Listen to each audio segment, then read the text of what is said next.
रामनवमीनिमित्त देशभरातील मंदिरांना झळाळी. शिर्डीत शेकडो पालख्या दाखल. अयोध्या नगरी ही सजली. यूपीत 2 दिवसांची सुट्टी.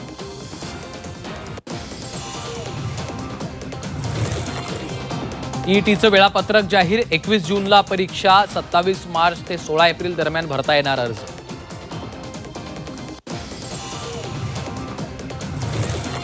आजपासून राज्यावर दुहेरी संकट. मुंबईसह कोकणात उष्णतेच्या लाटेचा इशारा, तर मराठवाडा, पश्चिम महाराष्ट्र आणि विदर्भात अवकाळी पावसाचा अंदाज.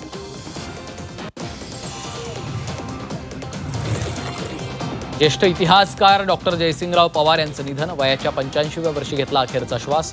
कोल्हापुरात सुरू होते उपचार.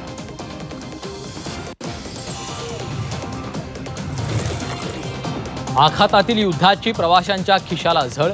राज्यांतर्गत विमान प्रवास महागला. इंधन खर्च वाढल्यानं तिकिटाचे दर दुप्पट. अमरावती, नागपूर, पुणे, कोल्हापूर प्रवास महाग.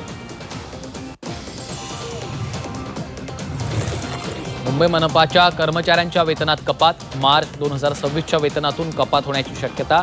पगार नाही तर कामही नाही. कर्मचाऱ्यांकडून आंदोलनाचा इशारा.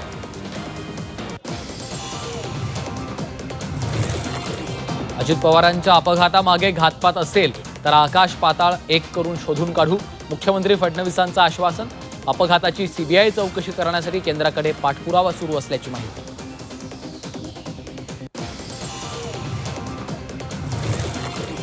महाराष्ट्राला बदनाम करण्यासाठी एफआयआर दाखल. कर्नाटक पोलिसांना एफआयआर दाखल करण्याचा अधिकारच नाही. रोहित पवारांनी दाखल केलेल्या एफआयआरवरून मुख्यमंत्र्यांचा पलटवार.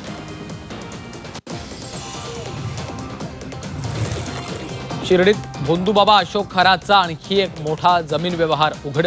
विमानतळापासून काही अंतरावर 5 एकर जमीन. खरातची मालमत्ता चौकशीच्या फेऱ्या.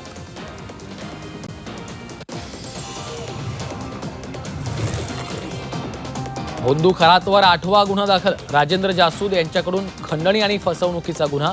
मरणाची भीती दाखवत खरातनं जासूद यांना लुबाडलं.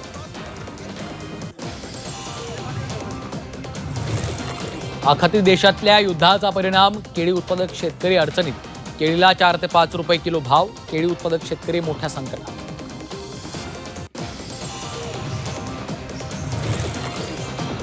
दुग्धजन्य पदार्थांच्या व्यवसायाला युद्धाच्या झळा. पॅकेज दूध व्यवसायावर मोठा परिणाम. आयात बंद असल्यानं प्लॅस्टिकचा तुटवडा. व्यावसायिक आर्थिक अडचणी.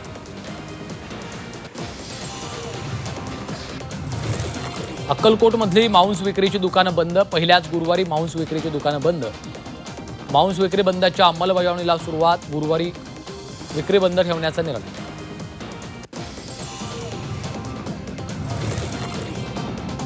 साताऱ्याच्या कराडमधून कोकणात जाणारी वाहतूक बंद. पुलाच्या कामामुळे 2 महिने वाहतूक बंद राहणार. 27 मार्च ते 27 मे वाहतूक बंद असेल. अन्य पर्यायी मार्गाचा वापर करण्याचं आवाहन.